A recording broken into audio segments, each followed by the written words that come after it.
साबिर साहब की बहुएं सारा दिन इंस्टाग्राम चलाती रहती और गाने सुनती रहती। जब साबिर साहब उन्हें मना करते तो वो भड़क कर कहती, बुढ़े चुप करके बैठो। तो वो खामोश हो जाते क्योंकि बेटे भी नालायक थे।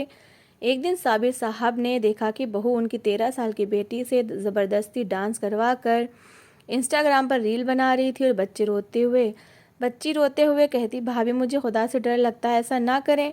जब साबिर साहब ने देखा तो बहू को बहुत डांटा और जब बेटे घर आए तो उन्होंने बाप को बहुत मारा और घर से निकाल दिया। और फिर रात भर नाच गाना चलता रहा और जब सुबह आँख खुली तो उनके पैरों के नीचे से ज़मीन निकल गई, क्योंकि खुदा ने जैसे ही साबिर साहब असर की नमाज़ पढ़ने के बाद अपने घर के अंदर आए तो बहुओं के कमरों से उन्हें गानों की आवाज़ सुनाई दे रही थी। उनके माथे पर बल पड़ गए, सीधा पैर दरवाजे के अंदर रखा और छोटी बेटी को पुकारने लगे, जो जल्दी से बड़ी भाभी के कमरे से निकली थी।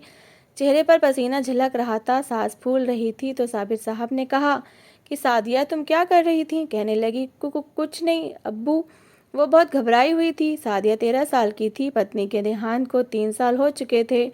दोनों बेटे जवान थे और शादीशुदा थे। हालांकि साबिर साहब की बड़ी कोशिश थी कि दोनों बेटों की शादी दीनी परिवार में करते, जो लड़कियां नमाज और पर्दे का ख्याल करती, ताकि घर में दीन और पर्दे का माहौल बन सकता। लेकिन दोनों बेटों ने जिद करके अपनी पसंद से शादी की थी।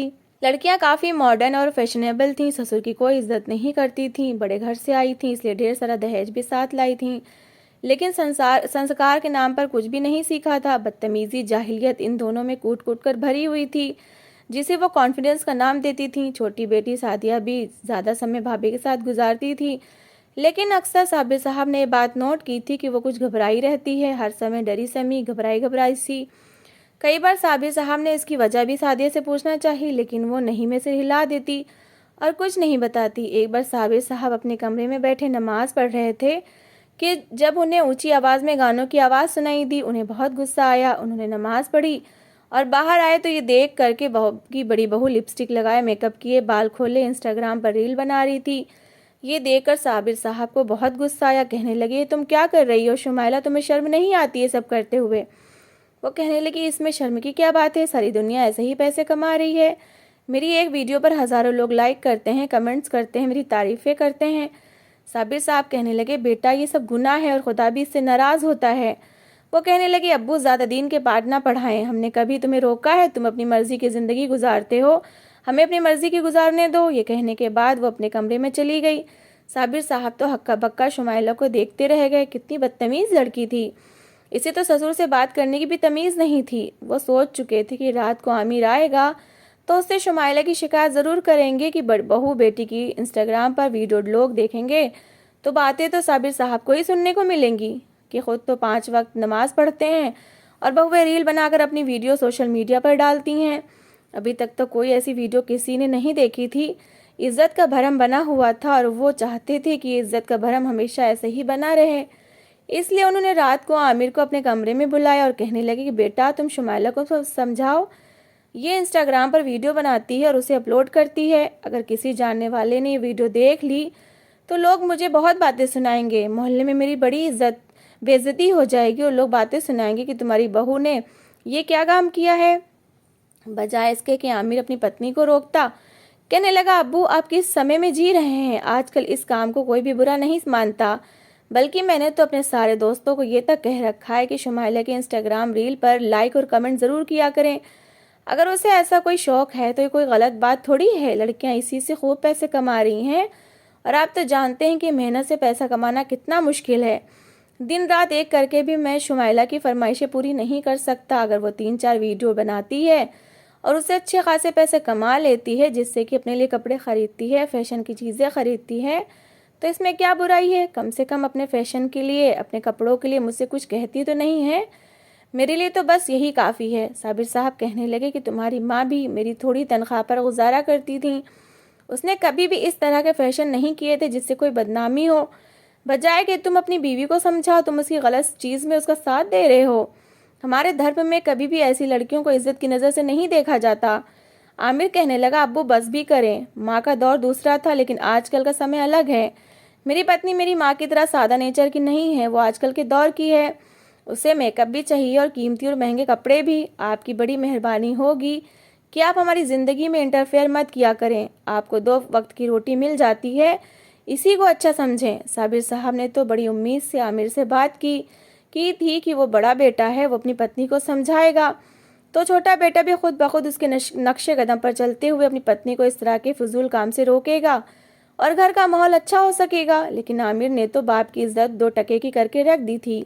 साबिर साहब ने चुप्पी साध ली, लेकिन कुछ ही दिनों बाद उनकी बहू की एक डांस की वीडियो वायरल हुई, जिसमें उसने खूबसूरत कपड़े पहन रखे थे, मेकअप भी खूब किया था, बाल भी खुले हुए थे और वो एक गाने पर डांस कर रही थी, साथ में डायलॉग्स भी बोल रही थी। जब मोहल्ले वालों ने ये सब देखा तो मोहल्ले के नमाजी लोगों ने मस्जिद से बाहर निकलते ही साबिर साहब को रोक लिया। कहने लगे, मियाँ ये शरीफों का मोहल्ला है, किसी नाच गाने वालों का नहीं। आप तो सालों से इस मोहल्ले में रहते हैं, आपकी पत्नी जब तक जिंदा थी हमने तो कभी भी आपकी बीवी को बेपर्दा नहीं देखा, लेकिन आपकी बहू की वीडियो तो दुनिया देख रही है। और फिर आपको क्या हो गया है? हमारी नज़र में तो आपकी बहुत इज्जत है, बल्कि हम तो आपके घर की मिसाल दिया करते थे कि आपके घर का माहौल पूरे मोहल्ले में सबसे अच्छा था। आपकी बीवी की आंखें क्या बंद हुई? आपने तो अपनी बहू को आज़ादी ही दे दी। साबिर साहब क्या कह सकते थे? उनके बस में कुछ भी ना था। बेटे तो बेटे, बहू तक उनका लिहाज नहीं करती थी। उन्होंने चुप्पी साध ली थी, किसी को क्या जवाब देते? ये भी नहीं कह सकते थे कि उनके बेटे ही नालायक हो चुके हैं, अपनी पत्नियों की सुनते हैं। साबिर साहब घर पर आए तो वही शोर था, गाने लगे हुए थे और इतनी ऊंची आवाज़ में कि 4 घरों तक आवाज़ें जा रही थीं। साबिर साहब ने अंदर आते ही अपनी बेटी को आवाज़ दी। कुछ ही देर में वो अपने बाप के पास आ गई। उन्होंने उससे एक गिलास ठंडा पानी मांगा, उसने पानी का गिलास दिया। आज उनके सीने में दर्द सा हो रहा था। जब पत्नी जिंदा थी, बच्चे छोटे थे, जब वो नमाज पढ़कर आते थे तो बीवी कुरान पाक पढ़ने की आवाज़ उनके कानों में सुनाई देती थी। दिल किस कदर सुकून में हो जाता था और दिल में कितनी खुशी आ जाती थी। लेकिन अब तो ऐसा लगता था जैसे सब कुछ बदल कर रह गया हो। साबिर साहब के 2 ही बेटे थे, लेकिन नमाज और कुरान नहीं पढ़ते थे। पढ़ाई पूरी करने के बाद बड़ी बड़ी कंपनियों में नौकरियां कर ली और वहां जाकर उनकी सोच एकदम बदल कर रह गई। उन्हें वहां की रंगीनी अच्छी लगने लगी। आए दिन उनके बॉस उन्हें पार्टियों में बुलाते। वहां का माहौल देखकर दोनों बेटों की सोच बदलने लगी। जब बात उनकी शादी की आई, इससे पहले कि साबिर साहब की पत्नी का देहांत हो गया था, साबिर साहब की एक ही छोटी बेटी थी। बड़े बेटे की शादी के लिए साबिर ने अपने दोस्त की बेटी को पसंद किया, जुबान तक देकर आ गए थे, लेकिन पहले तो फैसले बड़ों के ही होते थे।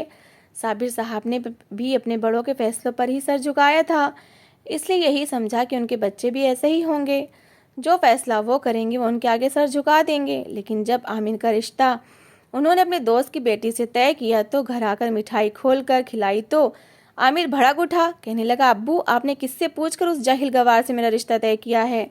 मैं शादी अपनी मर्जी से करूँगा। ये सुनकर साबिर साहब तो हैरान ही रह गए थे। कहने लगे कि ये तुम किस तरह से मुझसे बात कर रहे हो? हमारे फैसले भी हमारे बड़ों ने किए थे। आमिर कहने लगा, वो समय अलग था, मैं अपनी शादी अपनी मर्जी से करूँगा और वैसे भी मैं एक लड़की को पसंद करता हूँ। मजबूरन साबिर साहब को अपने दोस्त के सामने हाथ जोड़कर माफ़ी मांगनी पड़ी। लेकिन जब वो आमिर के साथ उसकी पसंद की लड़की के घर गए तो उनका तौर तरीका देखकर बुरी तरह से घबरा गए थे। लड़की ने सर पर दुपट्टा ओढ़ने की भी कोई कोशिश नहीं की थी, बस गले में दुपट्टा पहना, खुले बालों के साथ मेकअप किए सामने आकर बैठ गई। काफ़ी एडवांस और मॉडर्न सा अंदाज था। वो आमिर से भी बातें कर रही थी और उसके घर वाले भी इस बात को बुरा नहीं समझ रहे थे। साबिर साहब तो नजरें ही नहीं उठा पा रहे थे, पर क्योंकि बेटे ने साफ कह दिया था कि ये शादी यहीं करेगा वरना फिर वो बाप से अलग हो जाएगा, इसलिए साबिर साहब को बेटे के सामने मजबूर होना पड़ा। शादी होकर जब शुमैला घर पर आई तो तब भी उसने अपना वही तौर तरीका रखा था। हालांकि साबिर साहब ने आमिर को समझाया था कि अपनी पत्नी से कहो कि अपने घर के तौर तरीके वहीं छोड़कर हमारे तौर तरीके अपनाए। लेकिन शादी के अगले दिन ही 12 बजे से पहले उनके कमरे का दरवाज़ा नहीं खुला। सारे रिश्तेदार बिरादरी वाले साबिर साहब को बातें सुना रहे थे कि कितनी शर्म की बात है, मेहमान नाश्ता भी कर चुके हैं और दूल्हा दुल्हन कमरे से बाहर तक नहीं आए। साबिर साहब की भाभी ने 2-4 बार दरवाज़ा खटखटाया भी था, लेकिन दोनों ही बेशर्मों की तरह सोते रहे। बड़ों के पुकारने पर भी उन्होंने कमरा नहीं खोला। जब कमरे से बाहर आए तो शुमैला ने साफ कह दिया कि वो अपनी मर्जी की मालिक है और हस्बैंड वाइफ की प्राइवेसी में दूसरों का हस्तक्षेप उसे बिल्कुल भी बर्दाश्त नहीं। साबिर साहब की इस भाभी इससे पहले कि उसे कुछ समझाती या घर का कोई तौर तरीका बताती, उससे पहले ही शुमैला अपनी बात सबके सामने कह चुकी थी। सारे मेहमान जा चुके थे। साबिर साहब ने शुरू में तो इंतज़ार किया कि बहू उनके उठकर नाश्ता बना कर देगी, लेकिन जब देखा कि ऐसा कुछ नहीं हो रहा तो उन्होंने अपना नाश्ता खुद बनाना शुरू कर दिया। बेटी 12 साल की थी, इसलिए उसका नाश्ता भी साबिर साहब ने ही बना कर दिया और उसे स्कूल भी वही भेजते थे। छोटे बेटे ने जब बड़े बेटे और भाभी के तेवर देखे तो उसे भी अपनी पसंद की शादी का शौक उठने लगा। साबिर साहब ने जब उसके लिए अपनी पसंद की लड़की का पूछा तो उसने भी साफ मना कर दिया कि जब आमिर भाई ने अपनी पसंद से शादी की है तो मैं क्यों नहीं कर सकता। बहरहाल छोटी बहू पहले तो ऐसी ना थी, मिडिल क्लास परिवार की थी, सर पर दुपट्टा भी रखती थी, लेकिन जब उसने शुमाइला को देखा तो धीरे धीरे शुमाइला का ही रंग अपनाने लगी। पहले पहल तो ससुर को नाश्ता बनाकर दे देती थी, लेकिन जब देखा कि बड़ी बहू तो ससुर के साथ जबान चलाने से भी बाज नहीं आती तो उसने भी वही तौर तरीका अपना लिया। हर समय दोनों बहुएं गाना सुनती रहती, किचन के अंदर भी कानों में हैंड फ्री लगाए मोबाइल में गाने सुनती रहती, साथ में हांडी बनाती रहती। बस एक खाना था जो वो साबिर साहब के आगे एहसान के तौर पर रखती थी। यहाँ तक तो सब कुछ बर्दाश्त था, मगर जब बड़ी बहू ने अपने पति से फरमाइशें शुरू की तो उनके झगड़े शुरू हो गए। वो कहने लगी कि मैं ब्रांडेड कपड़े पहनती हूँ और मुझे हर महीने 2-3 ब्रांडेड सूट चाहिए। इसके अलावा वो मेकअप भी बहुत करती थी और हर समय सजी सवरी रहती थी, इसलिए आए दिन मेकअप की फरमाइशें भी करती थी। आमिर कहने लगा कि मेरी इतनी सैलरी नहीं है, मैं तुम्हें इतने महंगे महंगे कपड़े लेकर नहीं दे सकता, तुम्हें खुद इस बात का एहसास होना चाहिए। वो कहने लगी कि जब तुम्हारी औकात ही नहीं थी तो फिर तुमने मुझसे शादी क्यों की। साबिर साहब फिर भी आमिर को ही समझाते थे, कहते थे कि पत्नी से लड़ाई झगड़ा मत किया करो, कभी कभी तो अपने पैशन के पैसे भी अपने बेटे को दे देते, लेकिन फिर भी उसकी पत्नी का मुंह नहीं सीधा होता था। फिर उसने अपना काम शुरू कर दिया। बिरादरी में साबिर साहब की बहुत बेइज्जती होने लगी थी, यहाँ तक कि मोहल्ले वाले और मस्जिद में आने वाले लोग भी उन्हीं बुरी नज़रों से देखने लगे कि खुद तो मौलाना बने फिरते हैं, 5 वक्त की नमाज मस्जिद में पढ़ते हैं और उनके घर की बहुएं रील बनाती हैं। आपने अपने दीन को सिर्फ खुद तक सीमित कर रखा है, आप अपने घर में क्यों दीन नहीं फैलाते। अब वो क्या बताते कि उनके घर में सुनने वाला कोई भी नहीं। सब कहते थे कि आप घर के बड़े हैं, ऐसा कैसे हो सकता है कि आपकी आज्ञा के बगैर आपके घर की बहुएं रील बनाएं। वो बहुत टूटे हुए दिल से घर वापस आए। अब तो उनका मस्जिद जाने का भी जी नहीं चाहता था, क्योंकि हर इंसान उन्हें ही निशाना बना रहा था। उन्होंने आमिर से बात की तो वो उनके साथ बदतमीज़ी पर उतर आया। एक बार घर आए तो उनकी बहू पैसे गिन रही थी और अपनी देवरानी से कह रही थी कि ये देखो इंस्टाग्राम से मैंने कितने पैसे कमाए हैं। ये देखकर छोटी की आंखें भी चमकने लगीं। साबिर साहब बहू के पास आए और कहने लगे कि तुम लोगों के अंदर ज़रा भी शर्म है कि नहीं। तुम लोगों की इतनी हरकतों की वजह से मैं पूरे मोहल्ले में बदनाम हो रहा हूँ और बिरादरी वाले मुझसे नाराज़ हैं कि मैंने अपनी बहू को खुली छूट दे रखी है। अगर तुम लोगों को अपनी इज्जत का ज़रा भी ख्याल नहीं है तो मेरी इज्जत की खातिर ये काम छोड़ दो। मैं तो अपनी सारी पेंशन तुम लोगों को दे देता हूँ ताकि तुम लोगों के खर्चों में कमी ना आए। सिर्फ अपनी बच्ची की फ़ीस यहाँ से भरता हूँ। बड़ी बहू कहने लगी, मैं आपसे अपने खर्चों के पैसे नहीं मांगती, लेकिन मुझे तो अपने फैशन की हर चीज़ चाहिए। मैं तो अपना लाइफ स्टाइल किसी के लिए नहीं बदल सकती। आपको अपनी इज्जत का इतना ही ख्याल है तो बेशक आप इस घर से निकल जाएं, अपनी बेटी को लें और कहीं और जाकर रह लें, लेकिन मैं अपना तौर तरीका बिल्कुल भी नहीं बदलूंगी।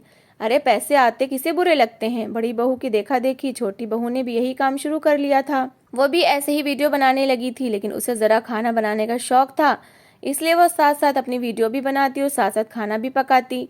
लेकिन मोहल्ले वालों ने साबिर साहब का घर देखना तक छोड़ दिया था, कोई भी उनसे मिलने नहीं आता था, सब उन्हें बुरा ही समझते थे। उनकी बड़ी बहू तो जब ये देखती कि व्यूज़ कम आ रहे हैं और उसके फॉलोअर्स कम हो रहे हैं तो अपने गले से दुपट्टा उतार कर भी साइड पर रख देती थी। देखने में खूबसूरत थी और अब तो छोटे कपड़े पहनकर वो अपनी वीडियो बना कर अपलोड करती रहती। दोनों के पति अपनी पत्नियों की हरकतों से बिल्कुल अनजान और लापरवाह थे। उन्हें इस बात से कोई मतलब नहीं था कि वो क्या करती है और क्या नहीं। कहते थे कि आजकल के माहौल में लोग ऐसे ही पैसे कमा रहे हैं। साबिर साहब कहने लगे कि हमारी तो ऐसी कोई मजबूरी नहीं है, तुम दोनों की सैलरी अच्छी खासी है कि अपनी पत्नियों के खर्चों के साथ साथ काफ़ी ख्वाहिशें भी पूरी कर सकते हो। तुम अपनी पत्नियों को ही थोड़ा समझाओ कि वो इसी में गुजारा करना सीखें और इज्जत की ज़िंदगी जिएं, और इस तरह अपने आप को दूसरों के सामने पेश करना अच्छी बात तो नहीं है। वो अपनी बेटी को नमाज़ पढ़ने के लिए ज़रूर कहा करते थे, लेकिन एक बार जब वो घर आए तो उनके होश उड़कर रह गए। उनकी बड़ी बहू उनकी बेटी से डांस करवा रही थी और उसकी वीडियो बना रही थी। ये देखकर साबिर साहब को बहुत गुस्सा आया। उन्होंने दोनों बहुओं को बहुत डांटा, बुरा भला कहा और अपनी बेटी को भी डांटने लगे। वो रोने लगी, कहने लगी मुझे तो भाभी ने कहा था। साबिर साहब ने अपनी बहू को पर बहुत गुस्सा किया कहा कि आइंदा अगर उन्होंने उनकी बेटी के साथ ऐसा कुछ किया तो वो उन्हें छोड़ेंगे नहीं। दोनों बहुओं को तो बहुत ज़्यादा गुस्सा आया। जैसे ही उनके पति घर आए तो उन्होंने 1 की 10 लगाकर अपने पतियों को बताई। दोनों ही अपने बाप से लड़ने झगड़ने लगे, कहने लगे आपको तो आदत है, आप घर में सुकून रहने नहीं देते, एक बवाल सा मचा रखा है। साबिर साहब को गुस्सा आया और उन्होंने बड़े बेटे के मुंह पर थप्पड़ दे मारा कि तुम्हें शर्म नहीं आती, बजाय अपनी बीवी को समझाने के तुम मुझसे लड़ रहे हो। ये करना था कि बड़े बेटे ने बाप का हाथ पकड़कर मरोड़ के रख दिया। छोटे ने भी बड़े भाई का साथ दिया और दोनों ने बाप को मारना पीटना शुरू कर दिया। बेटी रोए जा रही थी, कह रही थी कि मैं अब्बू के साथ जाऊंगी, लेकिन उसकी भाभी ने उसके मुंह पर भी एक जोरदार थप्पड़ दे मारा। कहने लगी कोई ज़रूरत नहीं बाप के साथ जाने की, जितनी तुम खूबसूरत हो तुमसे तो हम अच्छा पैसा कमा सकते हैं। तुम रोज़ नाचोगी और हम तुम्हारी वीडियो इंस्टाग्राम पर डालेंगे। पहले ही एक वीडियो तुम्हारी वायरल हुई है और हमें हज़ारों का फ़ायदा हुआ है, और इसी तरह हम रोज़ाना तुम्हारी वीडियो बनाएंगे और इंस्टाग्राम पर डालेंगे। वो कहने लगी मैं नहीं नाचूंगी, मुझे खुदा से डर लगता है। मेरे अब्बू कहते हैं कि ये सब गुनाह की चीज़ है, लेकिन किसी ने इस बच्ची की एक नहीं सुनी थी। दोनों बेटों ने मिलकर साबिर साहब को घर से बाहर निकाल दिया था। साबिर साहब वहीं दरवाजे के किनारे सड़क पर बैठ गए थे। उनसे तो उठा भी नहीं जा रहा था। अगले दिन जब दरवाज़ा खोलकर देखा तो सबके होश उड़ गए थे, क्योंकि उनके दरवाजे पर उनका बाप मौजूद ही नहीं था। उन्हें तो लगा था कि रात को बाप को जितना उन्होंने मारा है वो सुबह सड़क पर या तो मरा हुआ मिलेगा या फिर बुरी हालत में होगा, और वह दोबारा अपने बाप को घर ले आएंगे और उसे अच्छी तरह समझाएंगे कि आइंदा वो उनके मामलों में दखल अंदाजी ना करे। लेकिन उनका बाप वहाँ मौजूद ही नहीं था। ये देखकर दोनों बेटे घबरा ज़रूर गए थे, क्योंकि सड़क पर कई जगह खून लगा हुआ था। कुछ दिन ऐसे ही गुजर गए। बेटों ने भी बाप की परवाह नहीं की और बहन को नचवाकर उसकी वीडियो सोशल मीडिया पर डालकर खूब पैसा कमाने लगे। अभी 1 हफ्ता ही गुजरा था कि जब उनके दरवाजे पर बड़ी जोर से दस्तक हुई। जब उन्होंने दरवाज़ा खोलकर देखा तो सामने उनके बाप के साथ पुलिस भी थी। पुलिस को देखकर दोनों बेटों के होश उड़ गए और बाप को देखकर बेटी आकर बाप के सीने से लिपट गई और रोने लगी, कहने लगी भाभियाँ ज़बरदस्ती मुझसे डांस करवाती हैं और मेरी वीडियो बनाती हैं। साबिर साहब भी पुलिस वालों को सारी सच्चाई बता चुके थे, इसलिए पुलिस वालों ने दोनों बेटों को गिरफ्तार कर लिया। घर साबिर साहब के नाम था, इसलिए उन्होंने कहा कि मैं चाहता हूं कि ये घर मैं अपने पास रखूं। मैं अपने बेटे को इस घर से बेदखल करना चाहता हूं। ये सुनकर दोनों बहुएं भी परेशान हुई थीं। दोनों ही अपने अपने मायके चली गईं। साबिर साहब अपनी बेटी के साथ रहने लगे और उसकी अच्छी परवरिश करने लगे। दोनों बेटे जेल से जब वापस आए तो बाप के पैरों में गिर गए और माफिया मांगने लगे, लेकिन बाप ने कहा कि तुम लोग यहाँ से जा सकते हो, जाकर अपने ससुराल में रहो या अपने अलग घर का इंतज़ाम करो, मैं अपनी बेटी को खुद पाल सकता हूँ। साबिर साहब ने अपनी बेटी की बहुत अच्छी परवरिश की थी। 17 साल की उम्र में वो दीनी पढ़ाई पूरी कर चुकी थी और अब छोटी बच्चियों को पढ़ाती थी। उसकी शादी साबिर साहब ने एक ऐसे इंसान से की जो बहुत नेक और शरीफ था। अपनी बेटी को देखकर साबिर साहब के दिल में ठंडक उतर जाती थी कि उनके मरने के बाद उनकी एक औलाद ऐसी ज़रूर है जो उनके लिए प्रार्थना करेगी और उनके लिए दुआ करती रहेगी। फिर वो ये सोचने लगे कि जितनी खुशी उन्होंने अपने बेटों के जन्म पर मनाई थी, बेटी के जन्म पर नहीं की थी। उन्हें लगा था कि उनके बेटे पढ़ लिख कर नेक काम करेंगे, लेकिन उन्होंने इस बात की भी लाज नहीं रखी, बल्कि दुनियादारी में खोकर उन्होंने अपनी दुनिया के साथ साथ अपना अंत भी बिगाड़ लिया था। तो दोस्तों, इस कहानी को लेकर आपकी क्या राय है कमेंट बॉक्स में ज़रूर बताएं, और अगर कहानी अच्छी लगी हो तो प्लीज़ इसे लाइक करें। अगर आपने अभी तक हमारे चैनल को सब्सक्राइब नहीं किया तो ज़रूर कर लीजिए। तो मिलते हैं ऐसी ही एक मोटिवेशनल कहानी के साथ। Thanks for watching.